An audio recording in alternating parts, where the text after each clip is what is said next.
Good day, students. Welcome to one of our online video discussions for FAC 2601.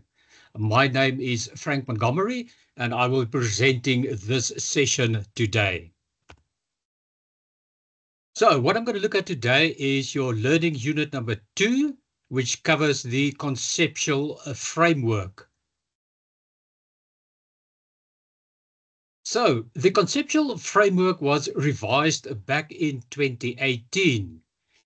The conceptual framework is issued by the International Accounting Standards Board, and it deals with a comprehensive set of concepts for financial reporting. As you know, our module deals exclusively with reporting for companies, and that is why the conceptual framework is important and forms the basis for this.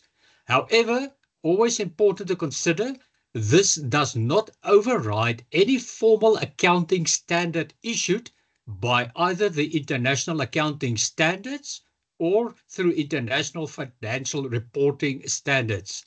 So you will notice as you progress through the module that all lesson tools will reflect a specific IAS standard or an IFRS standard that deals with that specific learning unit. So what is the purpose of the conceptual framework then in essence? It is to revise existing standards already issued by either IAS or IFRS, as well as developing new standards based on consistent concepts.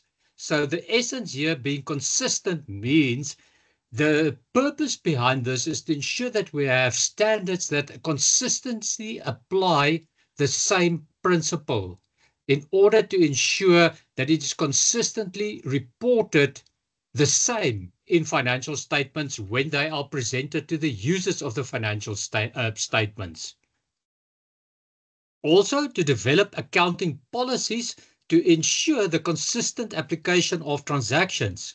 So basically the same principle. If there is a specific transaction which falls within IAS or IFRS, the conceptual framework aims to ensure that these transactions are applied consistently by different institutions to ensure the same result when drafting and presenting a set of financial statements. So just to get back, the consistent application of transactions, as we've said, to ensure that it's applied consistently when no standards apply, or if there is an existing standard that covers such a transaction, it will allow a choice of the accounting policy to be applied in order to ensure the consistent recording of the transaction. The revised update provides further guidance on definitions of the elements of financial statements, those being your assets, liabilities, equity, income and expense items. It provides us with the recognition criteria and measurement. How is something measured, for example, as an asset? And how do we need to measure that asset in order to disclose it correctly in a set of financial statement? It provides us with a set presentation disclosure. How should all the elements be presented and disclosed in a set of financial statements? And it also deals with the derecognition of elements. So if an asset was originally recognized and measured, but for some other reason we are not going to use that asset anymore, we are selling that asset or trading it in on a newer similar asset, how should it be dealt with when derecognizing that element from a set of financial statements? So that is in brief what the conceptual framework needs to deal with and aims at with regards to the consistency of transactions and policies within the drafting and disclosure of elements in a set of financial statements. So today, mainly what I'm going to focus on is the type of practical questions that one can expect to get on something like the conceptual framework. So I'm just going to run through a few questions and discussing those in detail with you. So if we look at our first scenario, briefly discuss why you believe a conceptual framework underlying financial accounting is important. So why would you say there is a need for the conceptual framework if we've got different IAS and IFRS standards? The reason for that, as we've already identified, is to develop a coherent set of standards and rules in order to ensure consistency and to solve new and emerging practical problems. Because as we all know, some of these accounting standards have been issued many, many years ago. And as we progress, things change, which means that a specific standard might not be as relevant anymore. So what the conceptual framework then aims is how to resolve these practical problems that might arise as a result of these changing situations. So it's necessary to continually stay updated with the current status with regards to reporting for financial purposes.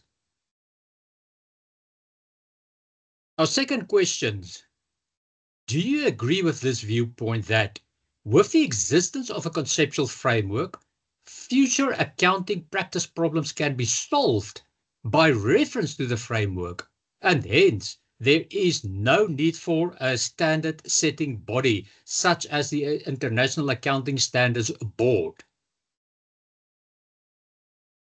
The short answer to this is no. The reason for that being the conceptual framework does not prescribe accounting regulations, as it is more a foundation for accounting standards. So it's just a foundation, and as we've explained previously, it does not override any of these accounting standards. It is just to prescribe the accounting regulations and forms the foundation for the setting of the specific accounting standards that will deal with specific items to be disclosed in the financial statements. For our example, those would be your inventory items, your leases, financial instruments, all the different elements and components that make up a set of financial statements. Our next question, explain the concept of relevance as a characteristic of financial accounting. The characteristics, the relevance characteristic, will you see, is one of the components of your conceptual framework. So, information is relevant if it has predictive and confirmatory values, as well if it is considered material. As an example, your reported net income has predictive value if it helps the users predict a company's future cash flow. So based on the net income over a period of time, one will be able to form an opinion of what is the future cash flow looking like for an institution. This information always has confirmatory value if it helps the investors confirm or change their prior beliefs or assessments regarding a company's cash flow generating ability. As we've said, a set of financial statements will always include the previous year's results. So you'll be able to predict and confirm the value with regards to the movement that has taken place in net income over a period of time. So both of these qualities, the predictive and confirmatory value, are central to the concept of earnings quality. In other words, the ability of the reported earnings to predict future earnings. So it needs to be able to assist you by reporting these earnings to predict the future earnings and therefore have a predictive and a confirmatory value that can be assessed. Our next question, who are the principal users of accounting information as identified through the conceptual framework? And following up question, does the conceptual framework need to be framed so everyone can understand it? So the principal users are our capital providers, the existing and potential people that invested in the company, the lenders of capital, and your creditors that provide credit to you over a period of time. The enhancing quality of understandability prescribes that users should be able to comprehend the information within the context of decision being made. So if you present information to these capital providers, it needs to be understandable and useful so that they can use it to base future decisions on. In other words, will they still continue to invest? Will our lenders still provide us with capital? Will our creditors still provide us with credit, provided on information that we provide to them? One should just note that users would differ in their capabilities to comprehend a set of information. So it is not to say that all users are of the same capability and understanding of financial information, but it has to be set out, and the conceptual framework allows us to do that, to ensure that all people need to be able to comprehend the information in order to make decisions. So it needs to be user specific, considering who you are preparing this information for. And going on the assumption that the users must at least have a reasonable understanding of business and economic activities. So we need to identify your users of the financial information and then set out the information in such a format that it is to the best ability for those specific users to comprehend and understand in order to base future decisions on.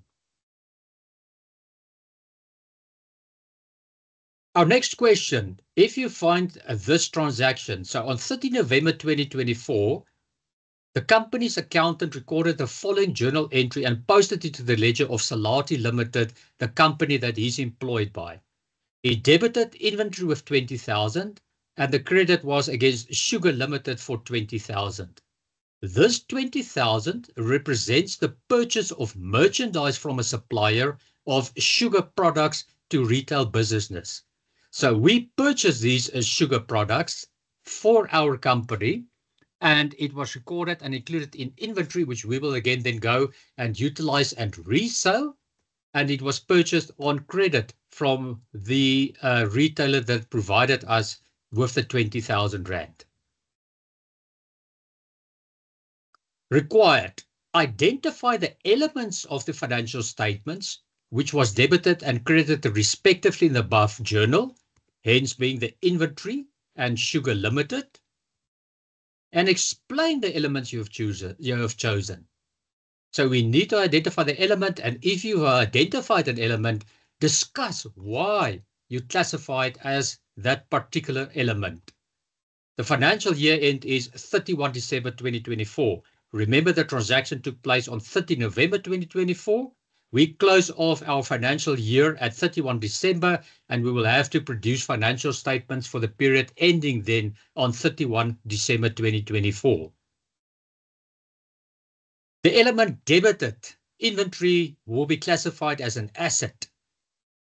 Okay, the motivation why inventory is regarded as an asset is because of inventory is a present economic resource.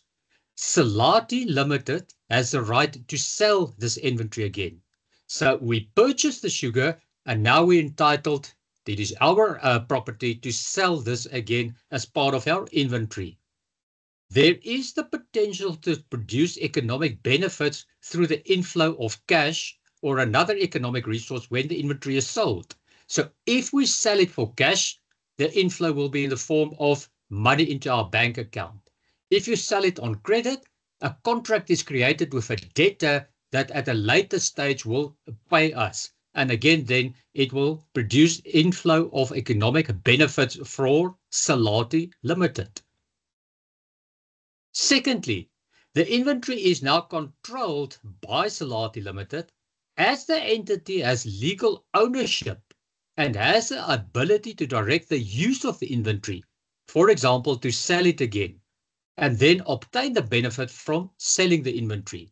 So once we've purchased the inventory, and it is on our premises. It is now our ownership, as it is controlled by us through the legal ownership obtained when the inventory was delivered to Salati Limited.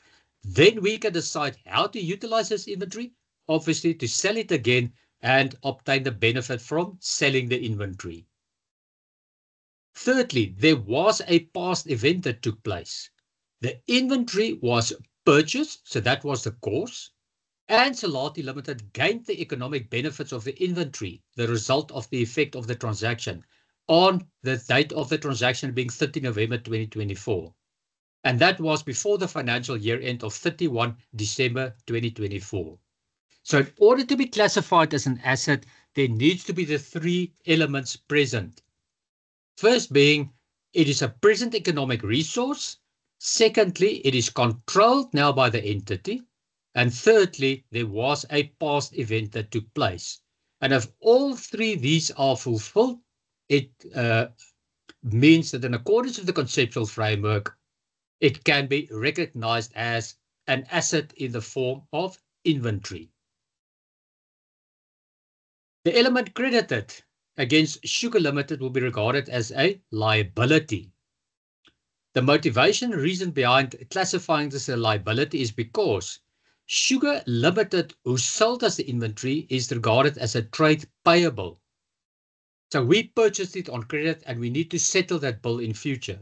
This represents a present obligation because Salati Limited now has a duty to pay the supplier. They have no practical ability of avoiding the duty due to a legal contract of purchase that was engaged in. So we went and we signed and negotiated a contract to purchase the sugar. It becomes now a present obligation because we need to settle this trade payable in future. Secondly, the obligation has a potential to result in a transfer of economic resources for Salati Limited, because when we need to settle this, we need to transfer the cash to meet the obligation. So there will be a flow of economic resources from Salati to Sugar when we transfer the cash to pay the trade and settle the trade payable that is still outstanding. And thirdly, once again, there was a past event. The inventory was purchased, so that caused the event, and Salati Limited gained the economic benefits of the inventory, the result or effect, because they can now again go and sell it in future. This took place on the transaction date of 30 November, which obviously is again before the financial year end of 31 December 2024. So once again, in order to fulfill the requirements of a liability, all three items need to be present. There needs to be a present obligation. This obligation has the potential to result in a transfer and an outflow of economic resources when settling. And thirdly, there needs to be a past event. And this took place when the contract was basically entered into when it was bought on credit from Sugar Limited.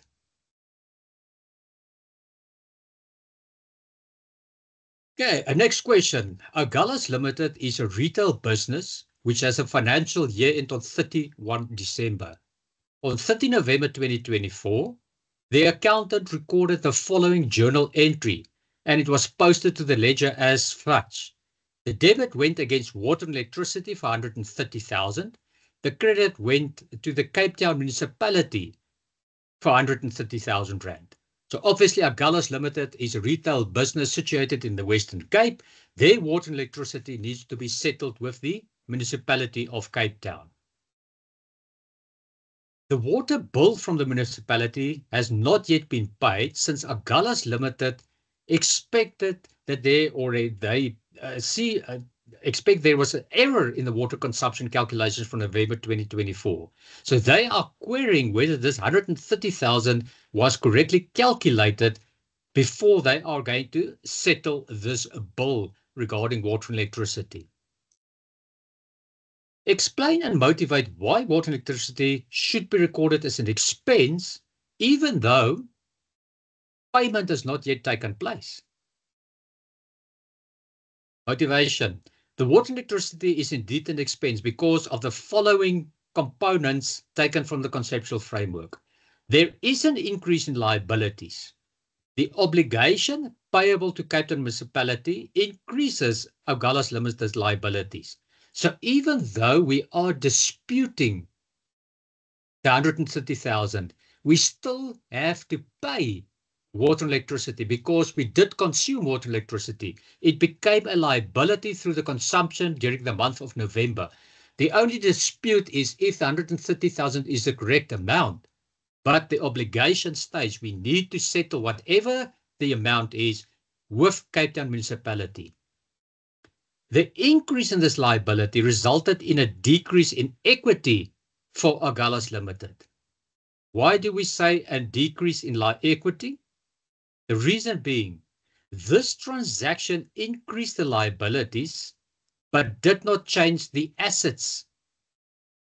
Okay, remember our old accounting equation, we've got our liabilities, we've got equity, and we've got asset. And this equity does decrease. Okay, so if your liabilities increase, your assets stays unchanged, the net effect will be that your equity will also decrease. This decrease in equity is not a distribution to a holder of an equity claim. In other words, this payable amount involves an amount owed to the municipality and not to an equity holder. In other words, it's not something due to one of our shareholders. It is directly an amount that is payable to a service provider in the form of the Cape Town municipality. So it is not seen as a distribution of equity claims because the way that equity can change is either through an increase or decrease in equity from equity holders. So if an equity holder invests in a company, it decreases. If a payment is made to an equity holder in the form of dividends for his shares held, there will be a decrease in equity. So those will be seen as equity claims. In this instance, it does not affect any equity holders, but the equity does decrease. And the only way that it can decrease is through an outflow of cash in the form of an expense that is created. So even though, as we say, the dispute is still about the amount of 130,000, the liability has been created and it needs to be settled. So in terms of the conceptual framework, there is an increase in a liability. It did result in a decrease in equity. So there is the obligation to settle this. And once that is going to happen, the equity will indeed decrease through the payment that has taken place. And that is why, even though payment has not yet taken place, this water and electricity bill needs to be recognized and seen as an expense within the elements of the conceptual framework. And that is basically our session for today. So just looking at a few practical examples, type of questions that you might expect in your assessments. Please feel free to get in touch. So this is our telephone number. This is our dedicated email inbox where you can submit any queries or questions related to maybe this presentation or any other issues that you might have with the learning material. Or you can also log on to MyUnisa and post on the discussion forum any issues that you might have with regards to this presentation. Thank you so much. I really hope that this session assisted you in gaining a little more insight and understanding with regards to the conceptual framework. Goodbye.